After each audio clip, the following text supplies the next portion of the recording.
such an honor to be here and to be able to share a bit of my experience in dream tending, which I must say revolutionized my life.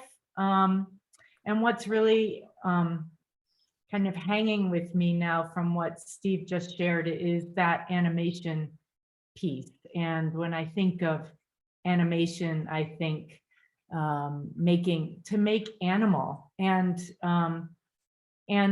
that wild part, that part that we don't always touch in our rational kind of mind way of or that I don't like in moving through life becomes present. And my feeling is like as I go into dreams, from learning from what I've learned here, I become more animated. So as an artist, my life is much richer now. My imagination, my intuition, all have been really enlivened. And so I saw a question about tending images from that are other than dream, like art or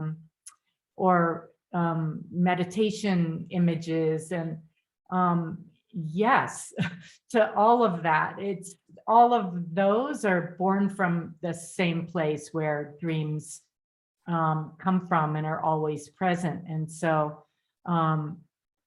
for me, every aspect of what's covered in Dream Tending 1 was just another level of deepening and enriching my life.